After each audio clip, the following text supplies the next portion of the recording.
Hello, my name is Matt Razor, and I'd like to welcome you all to the lecture series. This is the first in the lecture series sponsored by the Baha'is under the provisions of the Covenant for the city of Missoula. And this lecture series is centered around the theme of the unique age in which we live, and I have titled this lecture series, Millennium 2000, What's All the Hype?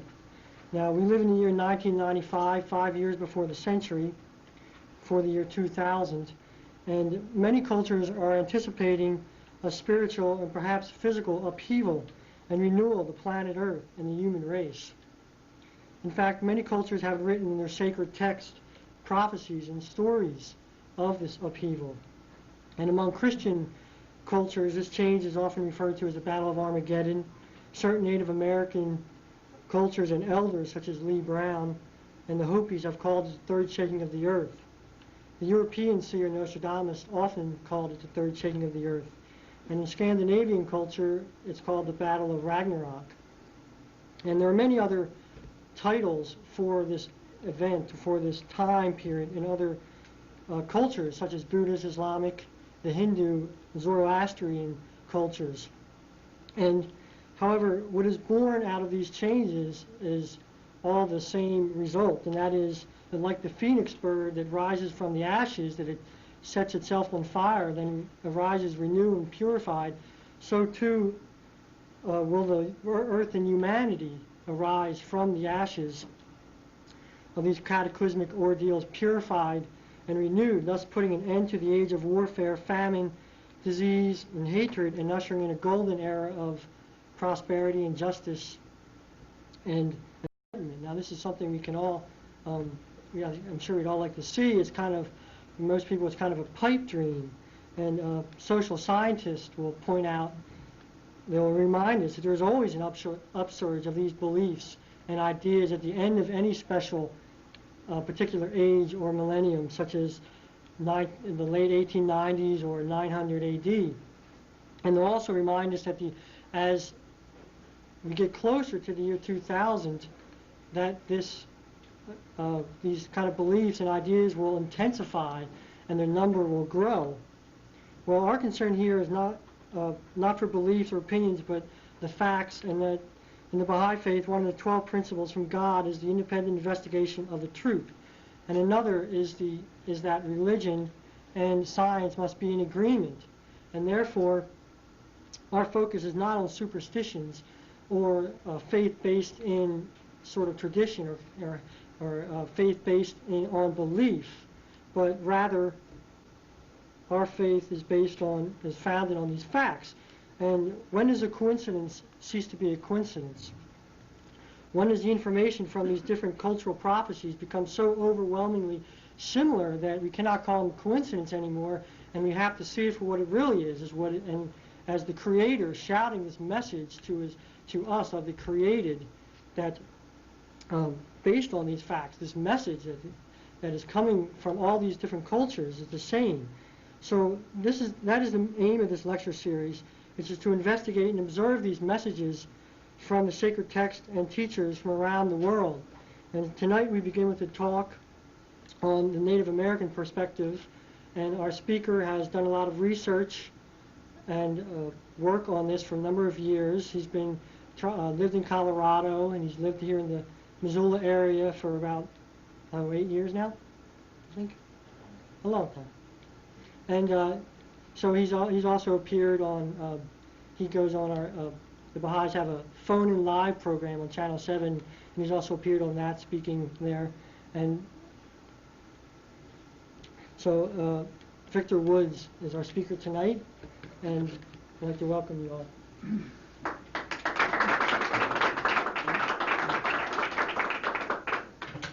Thanks, Matt.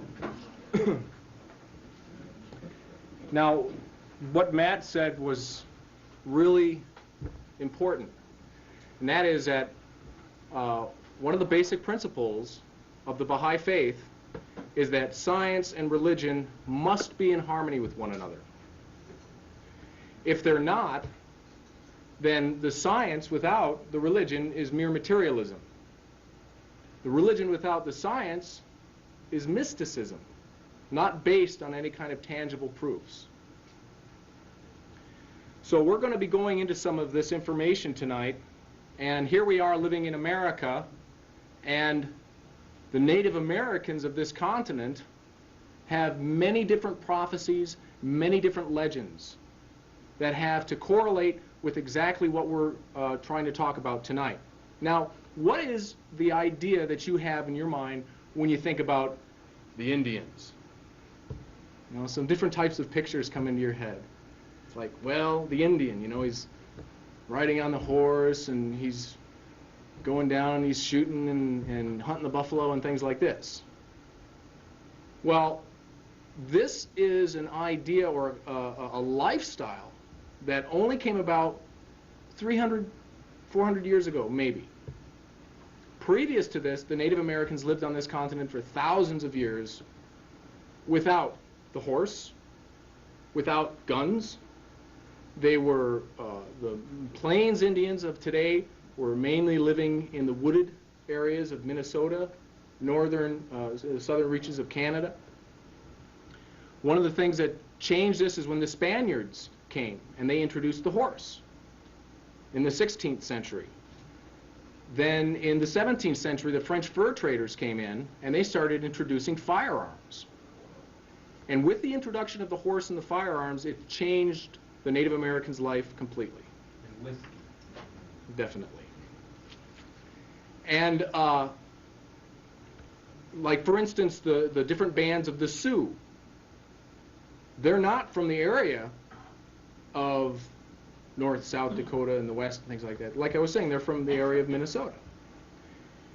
And they migrated west because of the introduction of these things into their lifestyles.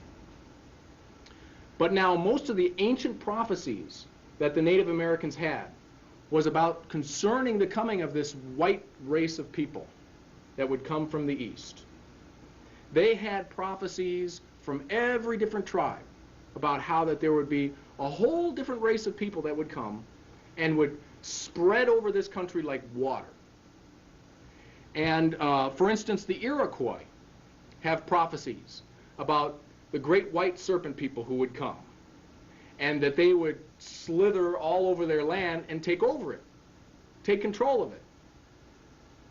The Hopi Indians talk about the Baha'u'llah people coming, and that they would do the same thing, and they would just take control of everything, and they would subjugate the Indian people, and that they would take their land from them. Now, the Iroquois talked about the white serpent people. Well, why is it that they refer to them as the serpent people? The reason being is that from the beginning of recorded time, the serpent has been a symbol of what? Of the intellect. Why do you have the serpent wrapped around the physician's staff as a symbol for the medical doctor? Because this means that this person is educated. And the serpent was a symbol for the intellect since the beginning of recorded history. And what it was, we're gonna save our questions until the end of the talk.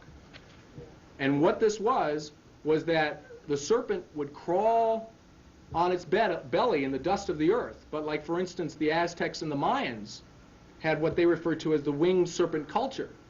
And that is when the serpent was given and endowed with the intellect from God, it was given wings that would fly heavenward out of the dust of materialism. And that these white serpent people came, and they came with great technologies and changed everything. They came with the gunpowder, the cannon, these types of things, where the intellect becomes a twisted serpent, and instead of using the intangible thought, the intellect that God has given us, which is a wonderful gift for beautiful and wonderful things to bring humanity forward, we create these things of destruction. Now, the Indian prophecies also spoke of at the same time that when this started to happen, it would be a sign for them. They had been existing on this continent for thousands of years, but now these white people coming from the east would be a sign to them that there would be a great cleansing or a great purification that would happen. And that these white people would bring this great cleansing, this great purification. And the idea of it was that the Hopi referred to the Baha'u'llah's coming, but they said that there would be one person out of this race of people, a white person, and they referred to him as the true Baha'u'llah, and that he would bring a great message for the people of the world, and that he would usher in an age of spiritual enlightenment before this great cleansing would take place. But not only the Hopi, but the Sioux, the Lakota, the Dakota, the Oglala, the Rosebud, the different bands of the Sioux also had legends of a white God that would come to them, a messenger who would bring the message of a one world civilization, and who would bring all the people together in peace and harmony, and who would do away with war and these types of things. They referred to him as the white buffalo. Also Wambali Galeshka, which is the spotted eagle, or the spirit messenger who would come. The Cheyenne referred to him as sweet medicine, an individual who would appear at these end times, when after the white people have come and have completely changed the land to something that they don't even recognize anymore, there would appear one person who would then give this wonderful message. And a great purification would come after this. The Aztec referred to him as Quetzalcoatl. The Mayans referred to him as Cuculcan. The Itzi Indians, Itzamna. So no matter what tribe or what culture it was from, they all had the same type of expectation, but they referred to this person by a different name because they all spoke different dialects and different tongues. Now, why America, though? Well, it's interesting because all of a sudden here we get all these white people coming from the East. Well, why were they coming to America? Well, people say, well, you know, Columbus, he was just out sailing around trying to find the passage to India and all that kind of thing, and he just kind of bumped into it. Oops. Well, that's not what he writes. Christopher Columbus wrote a book, and he called it My Book of Prophecy. And what he said was that he was specifically in search of that great western land that is being talked about by all cultures, that would be the place where the promise would come from. What promise? Well, what he interpreted it as would be the promise of the return of Jesus. There was a book at the same time that Christopher Columbus was alive that was very popular in Europe, and it was called The Voyage of St. Brendan. And St. Brendan was an Irish monk in around 600 AD, and he wrote a book. And this book also borrowed maps from what another author by Charles Hapgood, he wrote a book called Maps of the Ancient Sea Kings, and the Piraeus map was a map of these ancient peoples showing where North America was. They had detailed maps of America. St. Brendan drew this map in this book, and he said that he had had a vision of a maiden who came to him and told him of a great land in this western sea that was divided by a great river, and that in this land, this is where Jesus would return to. So St. Brendan wrote this book. National Geographic did a whole article about this. He made a big leather boat, and he sailed across, you know, from Ireland and came over to the United States. And National Geographic did this story on this. Columbus was in search of the return of Jesus and the New Jerusalem. And this is how he got Queen Isabella of Spain to finance his trip. He said, well, as you see here in the book of Revelation, it says that the New Jerusalem, its streets are all going to be paved with gold. And you get me to go over there and find it, and it'll be Spain's. we'll have all that gold. She said, oh, okay. Plus, the return of Jesus. I don't know if they could put a Spanish flag on them or whatever, but, that's kind of what they were wanting to do. So she financed Columbus to come over here. But he was in search of the return of Jesus and the New Jerusalem. Also, in the Scandinavian legends, there are evidences of how the Scandinavian peoples came over here. And there's a book that's a very interesting book. It's by a man named Barry Fell, and it's called America BC. And he shows through all the different types of scientific and archaeological evidences that there were ancient peoples who came to this country. Phoenicians, Egyptians, the Celts, Scandinavian peoples. And they came here because they were in search of the fulfillment of their legends. In the Scandinavian legends, they had a legend of Asgard, which is a great land in the Western Sea. And in Asgard, you would be able to find their promised Valhalla. And Heimdall, which is the establisher of Valhalla. And that he would come to this country, and that a whole new world would blossom forth from it. It would be the promise of all peoples of the world. Now, where did this came from for the Scandinavians? Well, the Scandinavian peoples trace their lineage, literally, in genealogical form, through the kings of Denmark. They trace their lineage all the way back to the tribe of Dan. And the tribe of Dan was one of the 12 tribes of Israel. There were 10 tribes that were taken into captivity and lost to assimilation. You've heard of the 10 lost tribes. Well, one of these was the tribe of Dan. And it says in Genesis, in the 49th chapter, it says that the tribe of Dan is a serpent's tail. And wherever it goes, it leaves its mark. So if you follow the northern part of Israel up into this area, you can see all of these areas that are named Del and Din, and the Danube, and it goes all the way up to Dan's Mark, or Denmark. And they literally trace their genealogy all the way back to the tribe of Dan. They also went to Ireland. And there's areas in Ireland all over that have this name in it. Din, Dan, or Dun. And this, they were symbolized by the serpent. And here you have then again the legend of St. Patrick. And how that St. Patrick, what does he do? What does he become famous for? He drives all the serpents out of Ireland. Because they had the knowledge of the one true invisible God,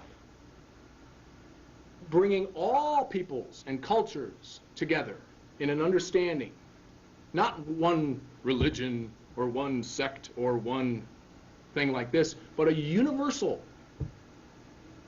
concept.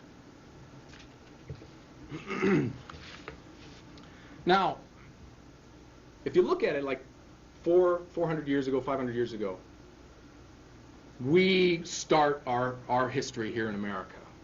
1492, he sails the ocean blue and he comes over here. Well, then you go from there and you start seeing this real slow progression of people moving from the east to the west in this country. And then more people come and more people come and more people come, and it just builds and builds and builds until we are to where we are today, where it's, America, home of the free and land of the brave and all that kind of stuff, and you know what I'm saying, it's America. But that's not the way it was. It changed. And in comparison to the history of the peoples who had lived here, it's been an instant of time that this has changed like this. Now, just 100 years ago, the 19th century,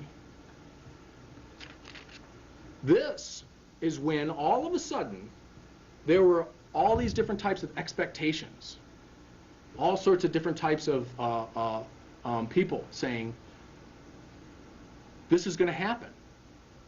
What's going to happen? Well, what was going to happen was that a lot of people were saying in the middle of the last century that Jesus was going to return.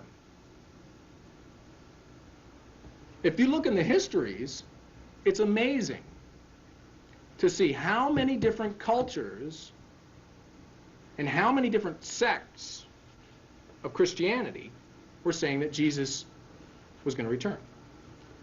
One was a man by the name of William Miller.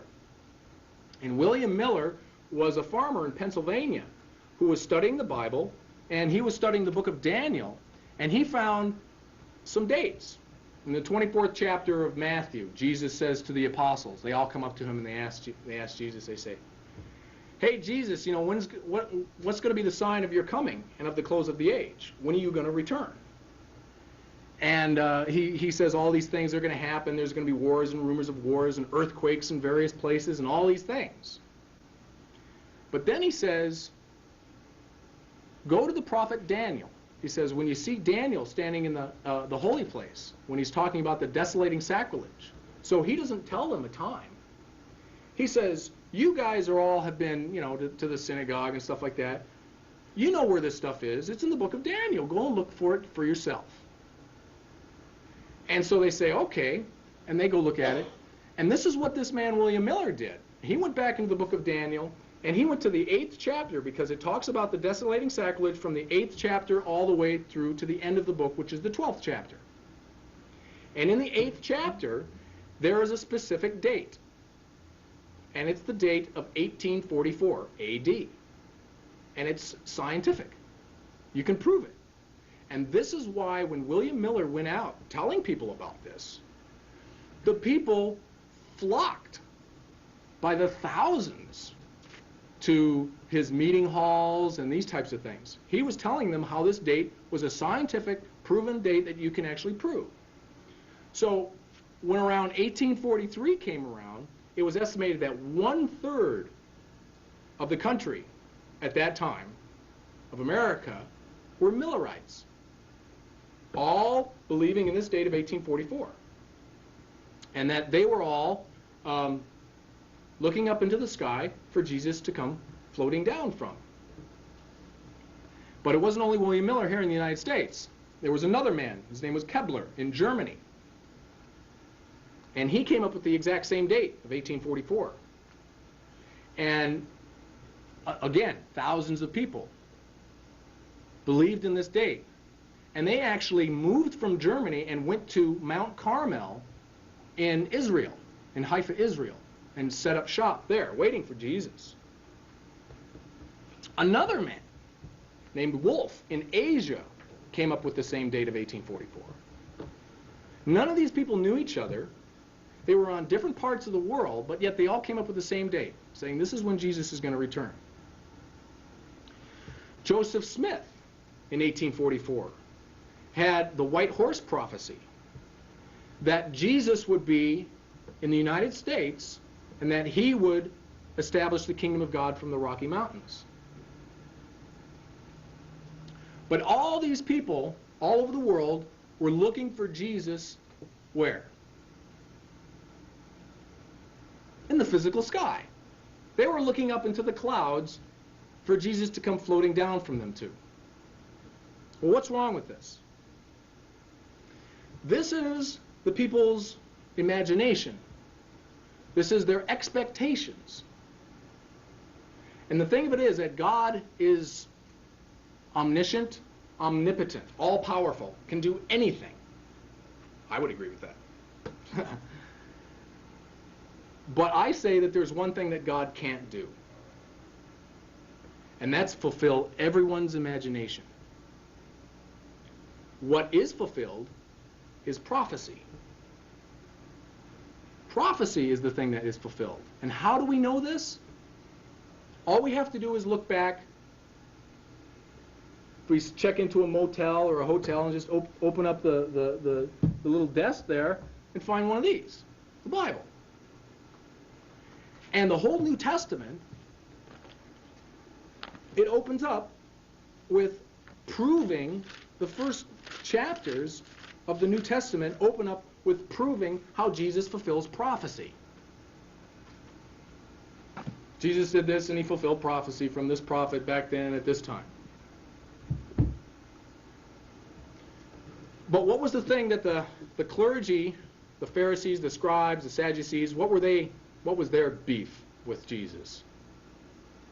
Well, one of the things that's recorded, it says that the apostles, they come up to Jesus and they say, hey, Jesus, you know, how is it that you say that you're this Messiah, but the scribes and the Pharisees, they say that Elijah must come first? Well, who's Elijah? Well, Elijah was a prophet who lived 900 years previously in the Negev desert, dressed in a camel's hair coat, eating of locusts and honey, and calling for the people to repent and make straight the path of the Lord. And it says in the second book of Kings, in the second chapter, that Elijah was taken up into heaven on a flaming chariot in a whirlwind. And then the last book of the Old Testament, the book of Malachi, the last chapter, the last verse, it says that when this day comes, Elijah will come first. And so they all say here, it says Elijah is going to come before the Messiah. And as it says in the second book of Kings, that he went flying up into heaven in a flaming chariot, the only way that they're saying the Pharisees, that they're going to recognize him is that if they see that exact same chariot come streaking across the sky, all in flames, landing on the ground, Elijah getting off and dusting himself off and pointing to the one who's the Messiah. So they said, that's the only way we're going to accept him. Well, what does Jesus say about this? He says in the 11th chapter of Matthew,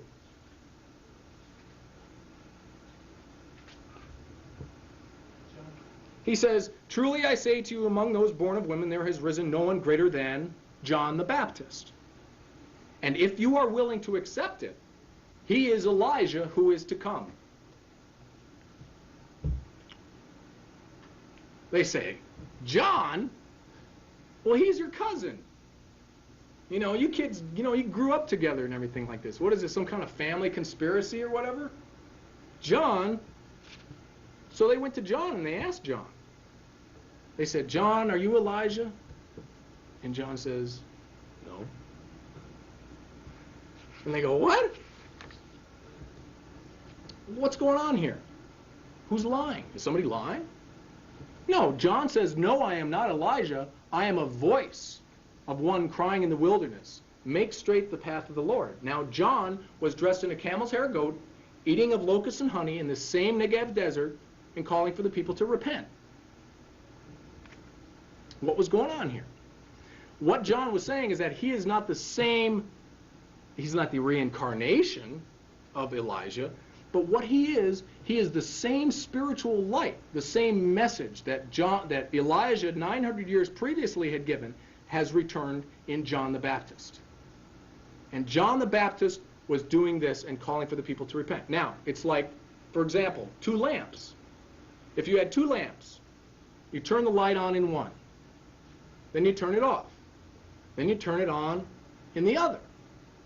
Well, it's the same light, but it's just a different lamp. The people get hung up on the lamp. Even though the light's gone from it, they say, oh, I'm going to still stick with the lamp. I'm going to still focus on the lamp.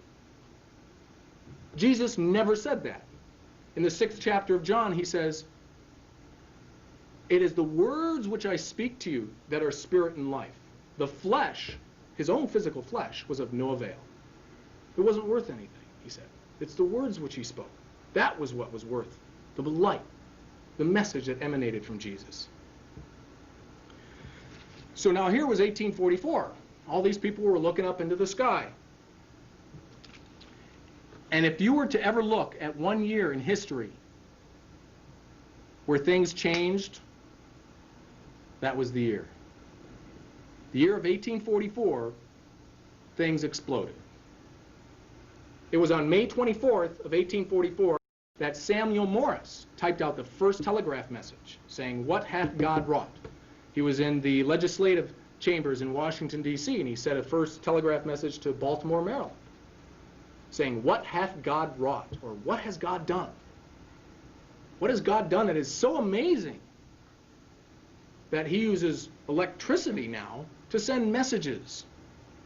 The U.S. Patent Office was going to close its doors in 1844 because they had said that everything that had been meant to be invented had been invented. They were going to close the doors. After Samuel Morse typed out that first telegraph message, what happened? Boom! Technology exploded. If you were to look at a graph of our technological achievements since recorded history, you would have a steady progression, but very slow and steady progression, until you reach 1844, and it goes straight through the roof. Look at what's happened. In a matter of 150 years, we've gone from the age of the horse and buggy to putting a man on the moon, and space shuttles and lasers and computers and digital this and digital that, and you know, I mean, it's amazing. And this is exactly what it says. In the book of Daniel, Daniel's saying, all these visions I'm getting, what are they all about? And the angel that's giving the visions to Daniel says, go your way, Daniel, because the day will come when people will be running to and fro and knowledge shall increase. And these things will happen. Even Daniel didn't understand this stuff. But it says in those days there will be people who will be wiser than Daniel. Now what happened in 1844 that caused all this? There had to have been something that caused this. If there's a great explosion somewhere, there must have been a spark. What was the spark? The spark was that the prophecy was fulfilled. The people were all looking up into the sky for the exact same Jesus Christ of 2,000 years ago to come floating down to them. And it never happened. And a lot of these Christians broke off into different sects. The Seventh-day Adventists came out of the Millerite movement. The Jehovah's Witnesses came from this. They thought, well, we'll just keep a good thing going, I guess. You know?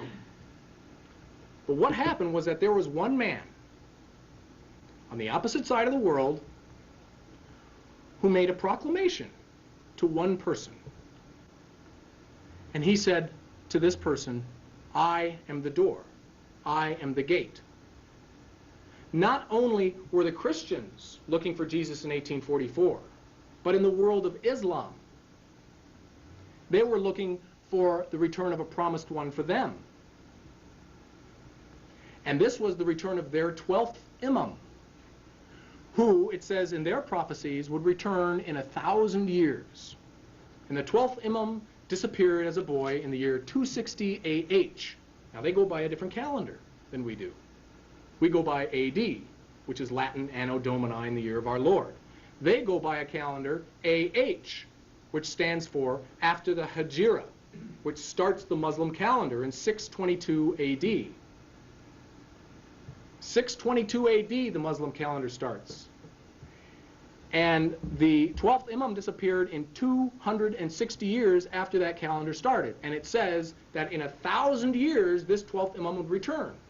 Well, there were thousands of people in Islam looking for this promised one.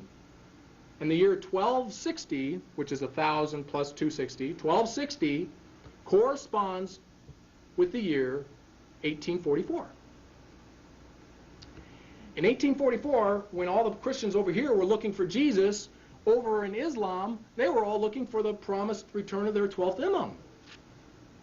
Now, what the Baha'is believe is that all of these different prophets who have come are like teachers in the grades of school. Like when you're in first grade, you have your first grade teacher, and your first grade teacher gives you first grade knowledge. And you learn that much for a year, and then at the end of the year, you go, okay, well, you're going to go down the hall at the beginning of next year and see Mrs. Davis for second grade. She's going to give you a little bit more knowledge.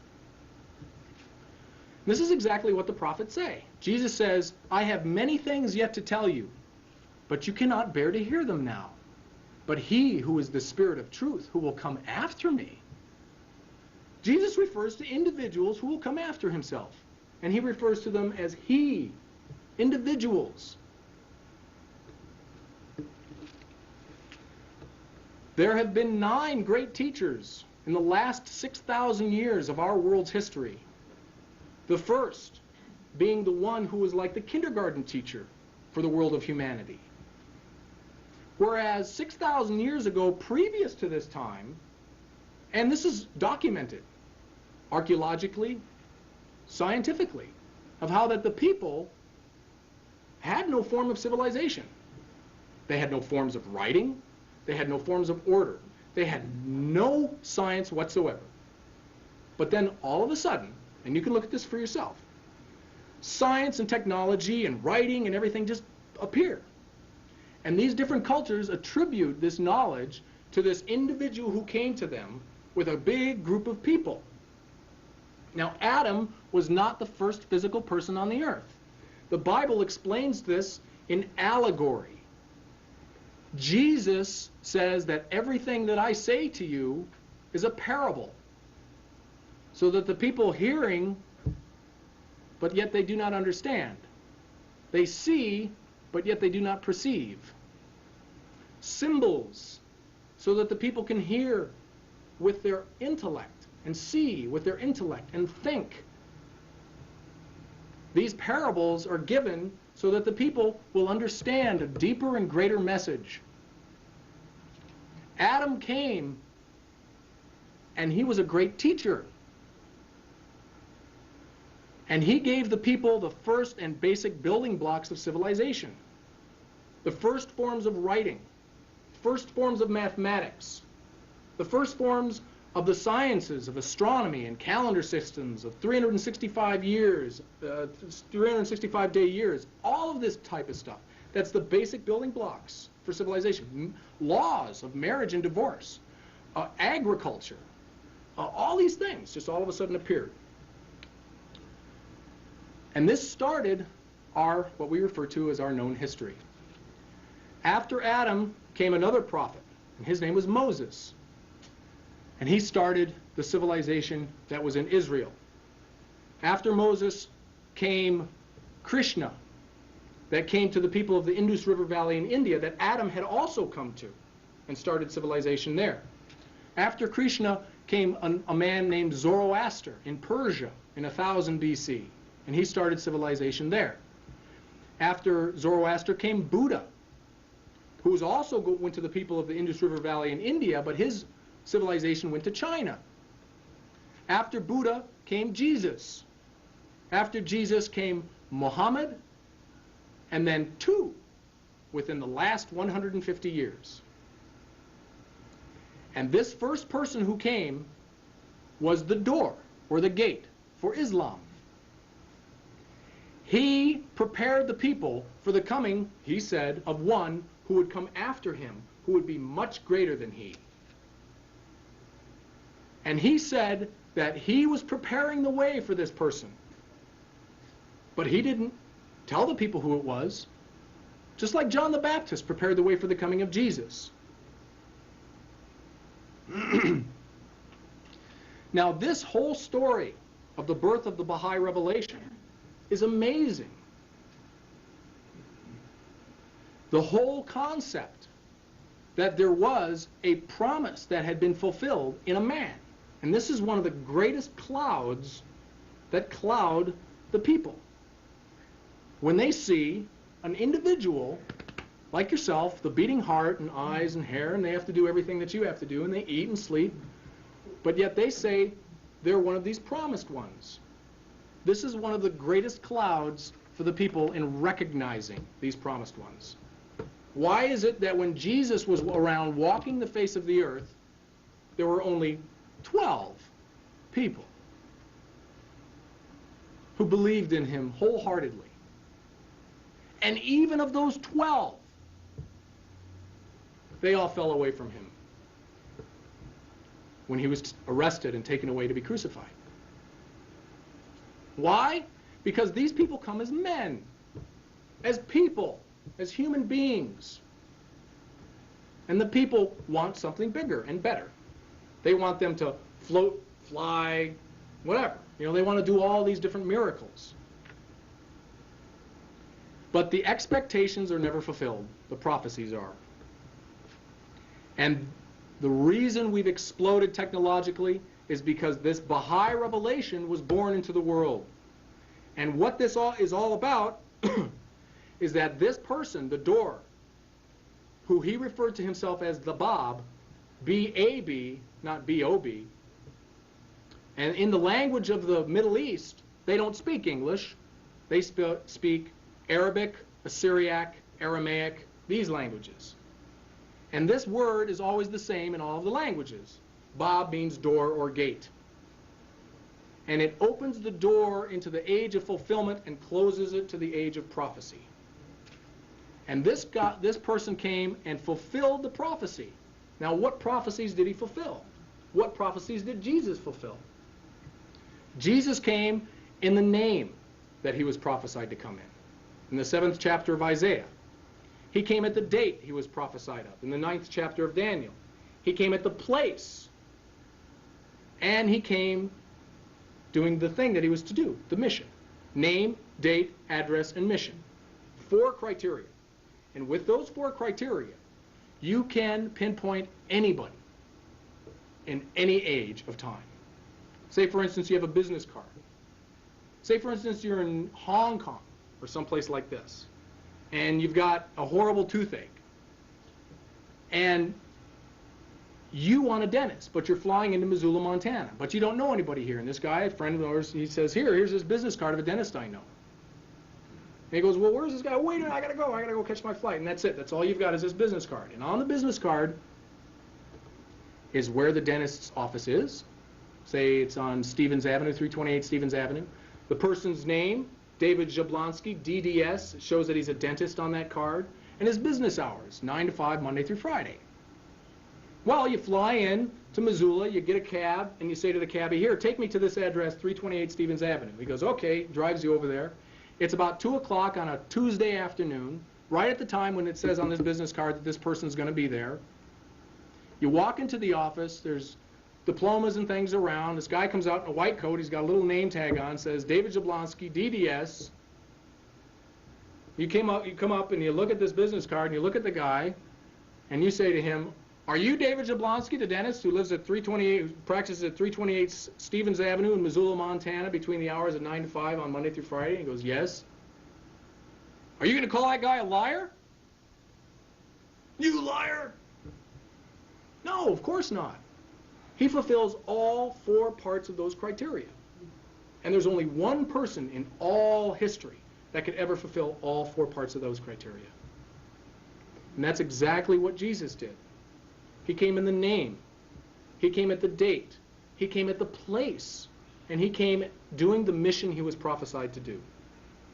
And this other person that I'm talking about, he also was prophesied by name, by date, by address, and by mission, fulfilling these prophecies. He opened the door of fulfillment and said that he was preparing the way for the coming of one who was greater than he. And this is the second coming of Christ. The second coming of Christ has already happened. And in the Bible, Jesus says with his own lips, he says, for whosoever is ashamed of me and of my words in this adulterous and sinful generation, of him will the Son of Man also be ashamed when he comes in the glory of his Father, or in the glory of God. Jesus didn't speak English. He spoke a Galilean dialect of Aramaic. And the way that he said glory of God is Baha'u'llah, Baha'u'llah. Those are the words that came from Jesus' lips. He said, Baha'u'llah is going to come in the future. Well, now getting back to here in the United States, there was a man in the year of 1889, and his name was Wovoka. And he came from Nevada, and he was a Paiute Indian. And he had a great vision. And this vision he wrote down and he had delivered to all the different tribes of North America. These different tribes would come to Wovoka in Nevada, and he would tell them about this great vision that he had had. And here's what he says. He says, "Do not tell the white people this. Jesus is now upon the earth. He appears like a cloud. The dead are all alive again." The whole point of Wovoka's message was that the Messiah was in the world. Now, some people said that Wovoka was claiming that he was the Messiah.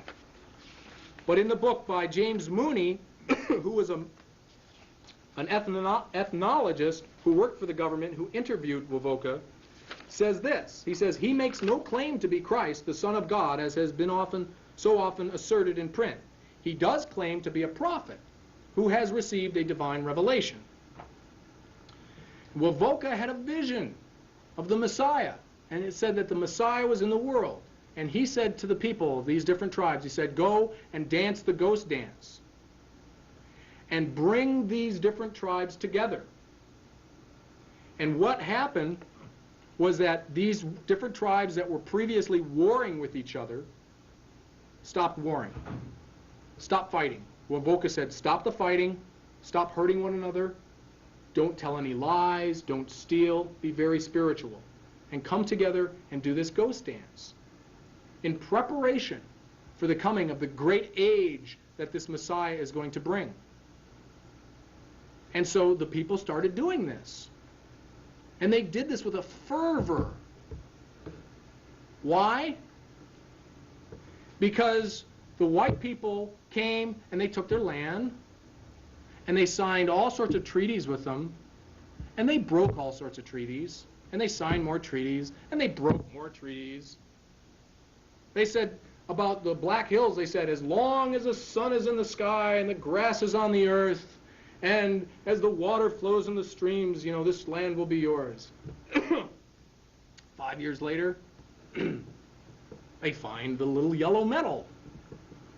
Well, we can forget about that treaty there. And so all these people were herded up and put onto these little reservations. And they were made to live and subsist on government handouts. They tried to make them farmers. The land that they put them on was the worst land possible. Of course, their crops failed. They faced starvation, so they had to have government handouts. It was at this time, like for instance at the Pine Ridge Reservation in South Dakota, that the message of Wovoka got there, about 1890. And they started dancing this ghost dance again with a fervor, waiting for this promised age the Messiah was going to bring. Well, the Indian agent at the Pine Ridge Reservation saw the Indians all coming together from different tribes now. Uh-oh. They're all coming together, and they're getting together, and they're dancing in these big circles for days. Oh, my God. You know, they must be on the warpath. So he sends for the government troops. And what do? Well, this is from the 7th Cavalry. And these people were the part of Custer's original command. Oh, I wonder why they did that. They got there and they saw all these Indians there, and they said, "Open fire." And they killed over 300 men, women, and children. Women holding babies, running, shot in the back. There was this one famous account of how this one Indian saw this mother frozen in the position of her baby, with her baby, and the baby's frozen to her breast. This is what happens when people become ignorant. Ignorance is the root of all evil.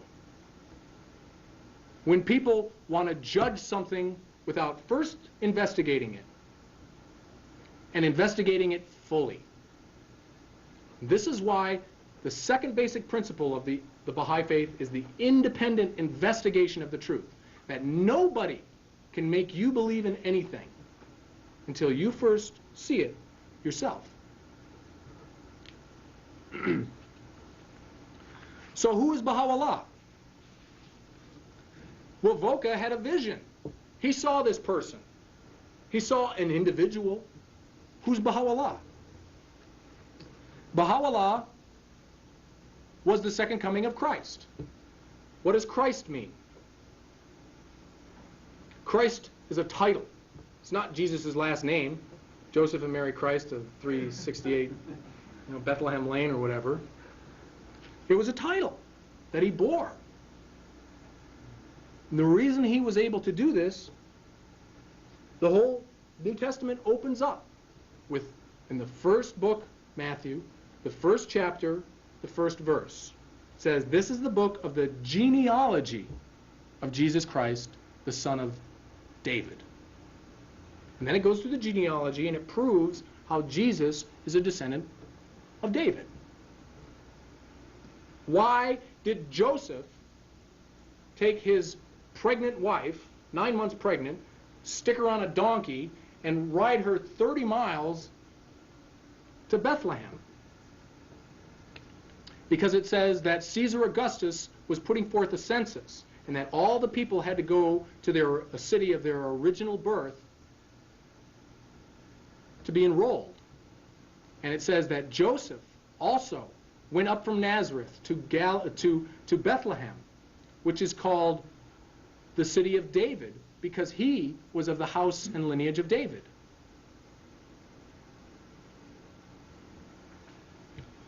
Jesus' lineage is a male lineal descendancy. Jesus was a descendant of King David. If he was not a descendant of David, he was not the Christ. He must be a descendant of King David through the male line, or he cannot be the Christ. It's as simple as that. Baha'u'llah is a descendant of David. His father sat on the throne of David. His father's father sat on the throne of David, in an unbroken chain of father-to-son descendants all the way back to King David himself. And we have a genealogy that proves this, just like the New Testament has a genealogy that proves that Jesus was a descendant of David. But Jesus did not sit upon the throne of David. This is why Jesus says, my kingdom is not of this world. But he prophesies of the one who will come in the future, who will deliver this kingdom. And he refers to him as the glory of God. Baha'u'llah is seated on the throne of David. He makes this proclamation to the world. Baha'u'llah was thrown into prison because of this proclamation, because of these things that he was saying. He was thrown into a dungeon in Tehran. He was exiled to Baghdad. He was then exiled from there to Constantinople, to Adrianople. Finally, in chains all the way, landing in the prison city of Akka at the foot of Mount Carmel in Haifa, Israel. Totally and completely against his will. In these prisons, Baha'u'llah wrote over 20,000 different books and tablets outlining an entire world civilization. He wrote to all the kings and leaders of the world. He wrote to Napoleon. He wrote to the Pope. He wrote to President Grant. He wrote to Queen Victoria, saying that the Messiah is here. The king seated on the throne of David is here. And this is why our world has changed so drastically and dramatically.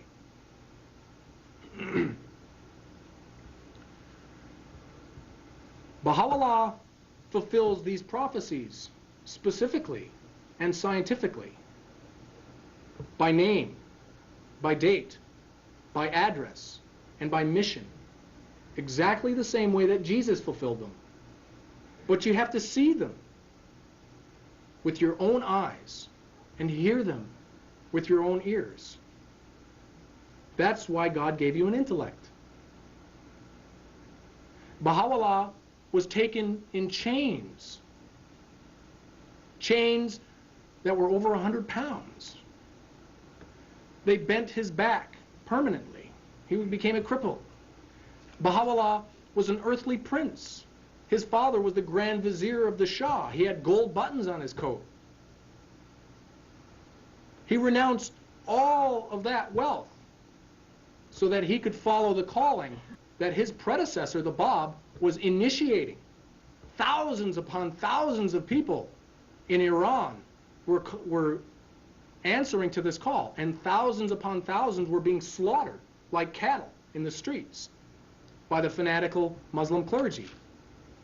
The Bab himself was put before a wall and was shot with 750 muskets. Baha'u'llah was thrown into prison, ending up at the foot of Mount Carmel. And what does it say in the prophecies? It says that Mount Carmel shall see the glory of God. In the prophecies it says that this is where the second coming of Christ would be, at Mount Carmel. Written hundreds of years before, thousands of years before Baha'u'llah came. So Wovoka had this vision, and he was calling for the people to realize these things, but there was another Native American. His name was Black Elk, and he had a vision as well. And Black Elk was also at this massacre at Wounded Knee. He had himself become wounded at this battle. And Black Elk was born in the year 1863, the year of Baha'u'llah's proclamation to the world.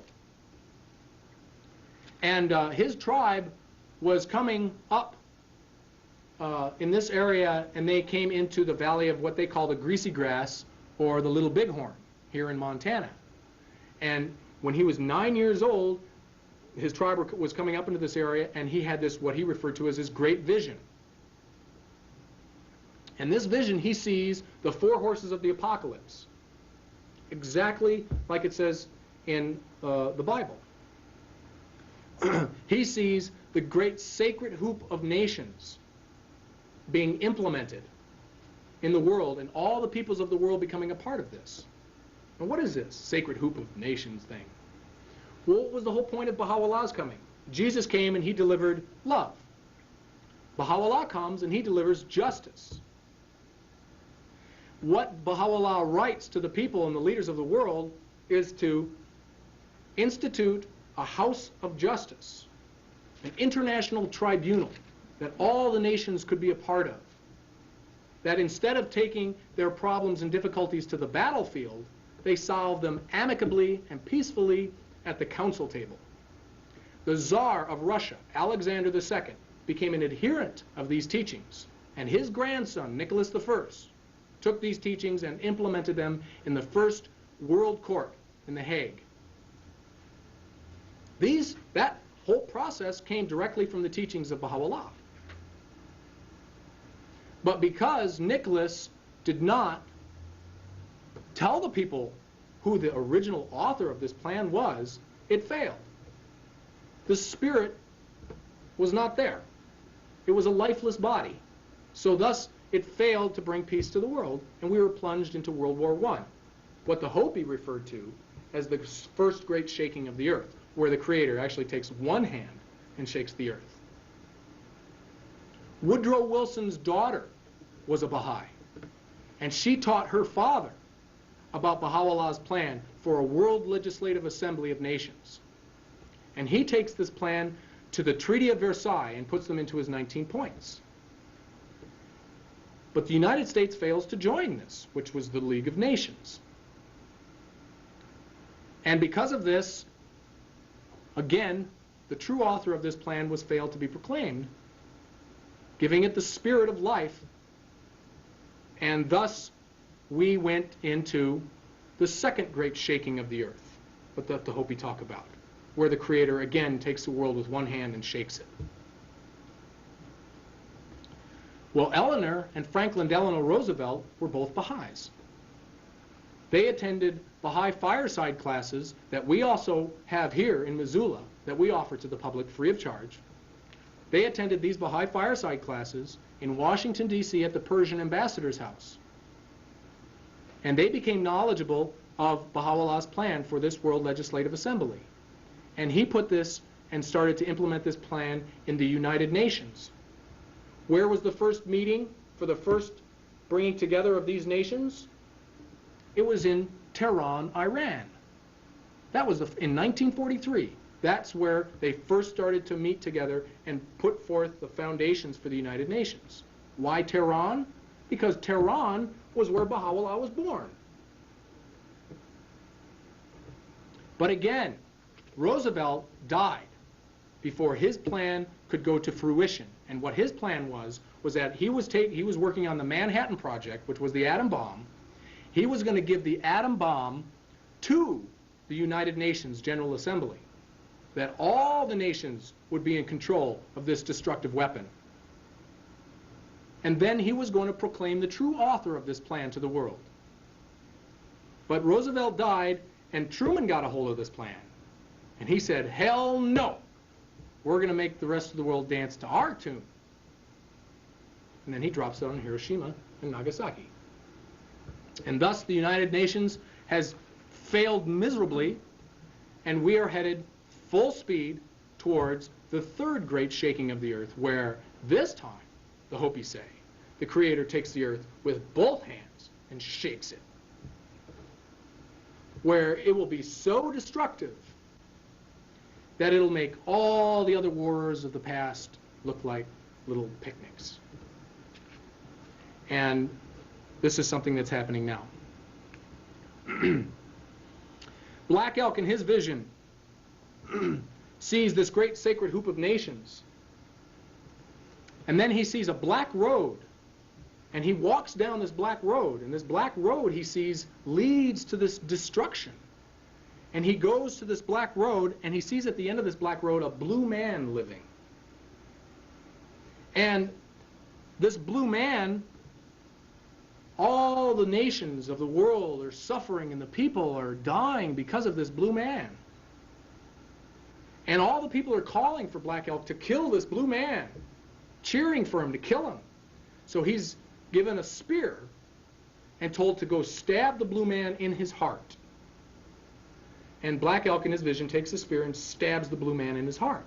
And he says in his vision that when he stabs him in his heart, he hears a great thundering come out. And the blue man is killed. And he turns into a harmless turtle. And then all the things in the world turn back to the way they used to be, where everything's no more war, and the people are happy, and everybody's able to live together in peace and harmony. Well, this blue man, he says, lives in an area where 3 rivers come together and pour into the great mighty waters. Well, there's another prophet in history who speaks about this blue man, except he describes him as a man with a blue hat. And this is Nostradamus.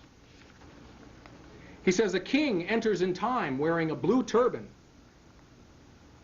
and he will reign for less than an evolution of Saturn. The king with the white turban, his heart is banished to Byzantium. So who is this person with this blue turban? If you've ever seen the movie by Orson Welles called The Man Who Saw Tomorrow, he makes a big play on this. And during the Gulf War, they said that Saddam Hussein was the one who wears the blue turban. Well, who is the one who wears the blue turban or the blue hat? Or was this blue man who's causing all this pain and suffering in the world? Well, if you ever look on the news programs on TV, you see these people everywhere, all running around with blue hats, blue turbans, blue berets, blue helmets. The United Nations troops. It says, the white turban king, heart banished to Byzantium. Well, what's Byzantium? This is the original Byzantine Empire. And here's where Bosnia is. It's exactly where Byzantium is.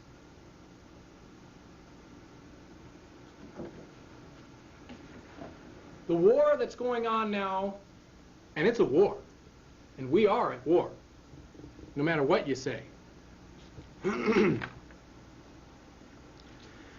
Where did World War I start? Sarajevo. Archduke Ferdinand was killed in Bosnia, in Sarajevo. That's where World War I started, and it was just a matter of a month and a half that the whole world was embroiled in a world war.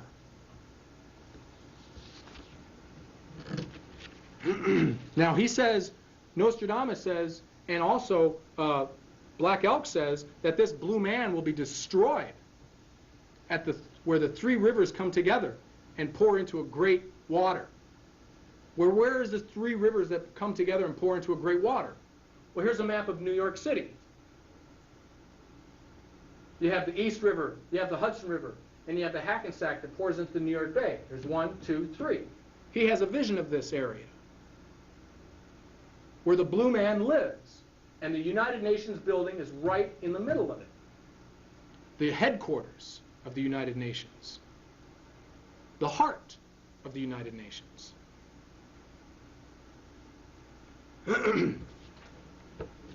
And with the proliferation of the nuclear materials since the breakup of the Soviet Union, there has been, on the open black market for sale, nuclear materials that are now in the hands of terrorist organizations.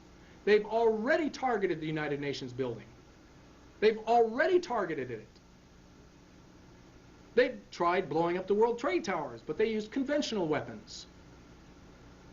This time, they're not going to use conventional weapons. The United Nations has been exporting a double standard against the Muslim people all over the world. And these different Muslim terrorist organizations like Hezbollah and Hamas, Iraq, has this material. Here's an article that says that nuclear terrorism just got easier, where it is a known fact now that Russia has developed a bomb, which is the Neutron Bomb, that's the size of a baseball. And you can put it in a briefcase. And it's equal to 10 tons of TNT. And this is exactly what it says, what Nostradamus says. He says, Garden of the World, near the new city, in the way of the man-made mountains. The new city. And he says, man-made mountains. And in other translations, it's hollow mountains. Shall be seized on and plunged into a ferment, being forced to drink sulfurous, poisoned waters. He also goes on to say, at 45 degrees, the sky will burn. Fire approaches the great new city. In an instant, a great scattered flame will leap up. And he says that nothing will keep the city from dying. At 45 degrees, he's that specific. 45 degrees parallel. That's where New York City is. At the 45th parallel.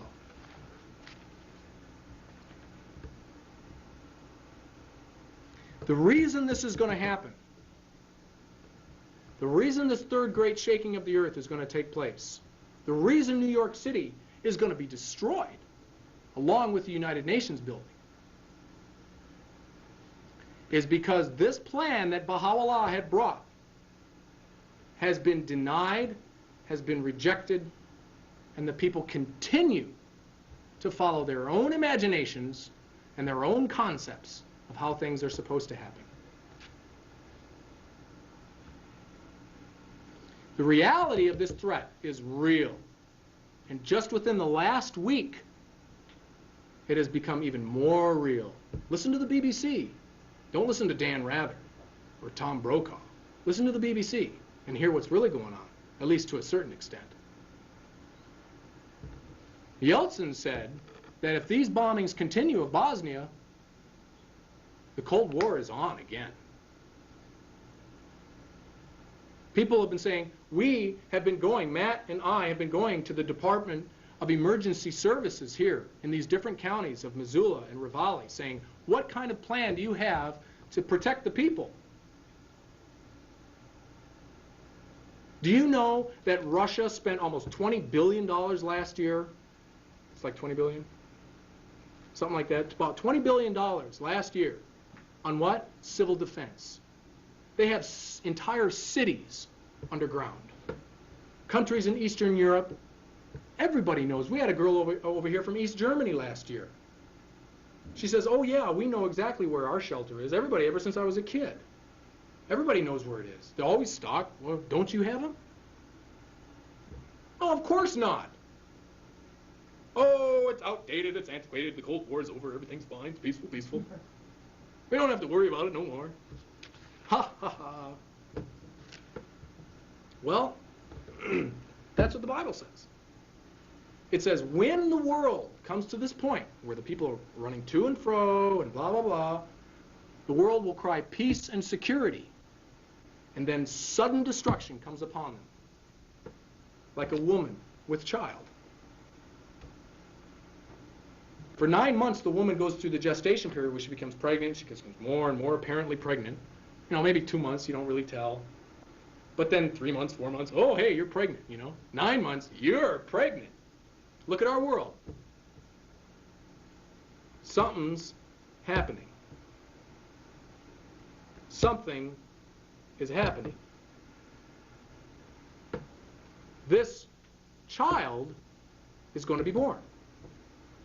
And this child, Jesus says, is this kingdom of God on earth that he tells us all to pray for.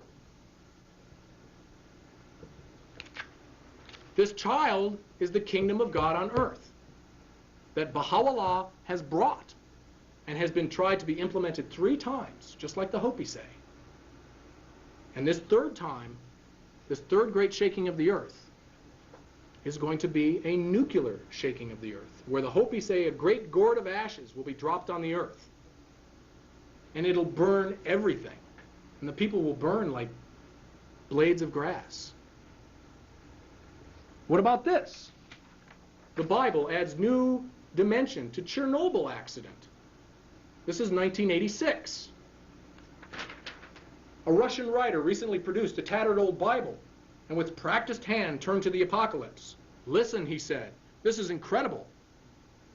And the third angel sounded, and there fell a great star from heaven, burning as it were a lamp.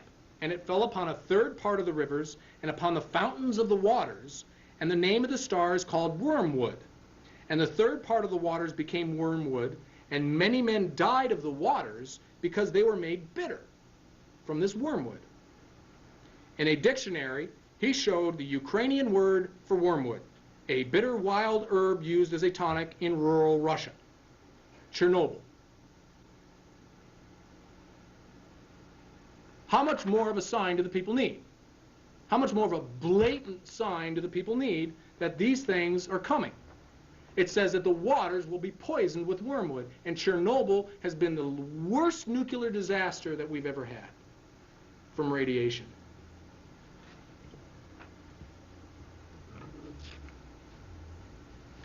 Black Elk in his vision says he sees and he hears this winds of war coming down this black road, like wild beasts fighting.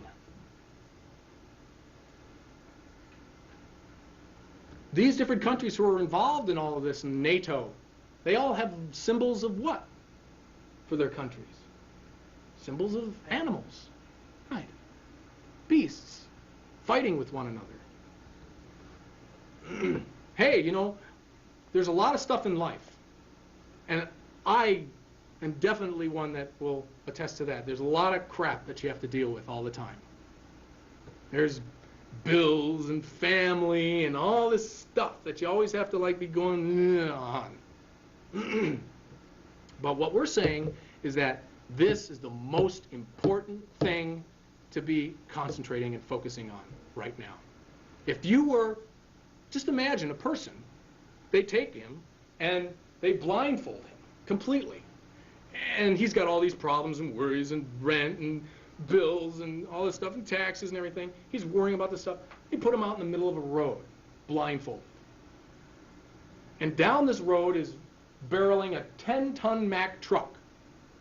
And this Mack truck is going 80 miles an hour. You can see what's going to happen. But the guy doesn't. He's blindfolded.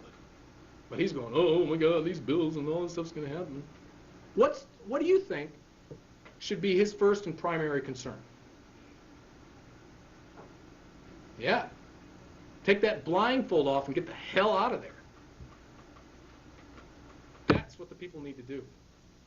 They need to realize what's happening in the world. They need to realize that the promises have been fulfilled, that Christ has returned, and that the person who is the one who establishes this information in the world is alive and in the world right now. The one whom a lot of us have all learned from. There is so much to tell the people. I could sit here literally for hours and hours and hours. If you've ever seen the MCAT program, we go on for 5 hours at a time, each week, talking about all of this information. Week in and week out. We've been doing it for like the last 4 years almost. 2 years, 3 years? 3 years. 3 years. There is so much. And what we have, just like the Roosevelts went through in Washington, D.C., is we have a series of information like this, where you can see it for yourself. Here, look at this. Here, look at this. Look at this book. Look at this for yourself. It doesn't cost anything. All it costs is your time. And it's the fireside classes. And if you want to know about this information, if you want to see it with your own eyes and hear it with your own ears, if you want to see it, contact us. And we'll tell you about it. We won't try to circumcise you or baptize you or take any kind of money from you for anything. It's just an education in religion. That's all it is. For you to look at and see for yourself.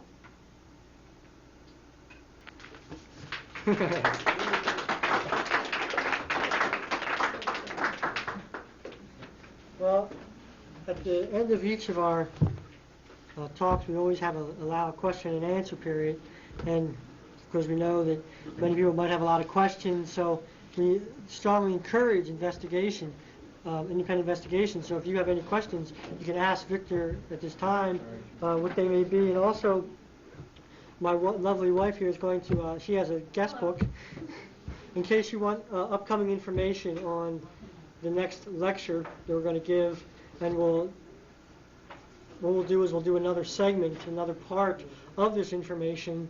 And I think that, well, I have the definite date is October 11th, which is another Wednesday, and it's again at 6:30 p.m. And I couldn't get the large meeting room, so I have to again have this room. And as I can see right now, it would be good to get the large meeting room. But as it stands right now, it's going to be in this room at 6:30 p.m. on October 11th. And if you put your name down on that guest book, we can send you like a pamphlet or like a flyer that'll give this information. Now, if you have any questions, just feel free to, you can ask Victor now. If not, that's okay too. Kurt? Yeah.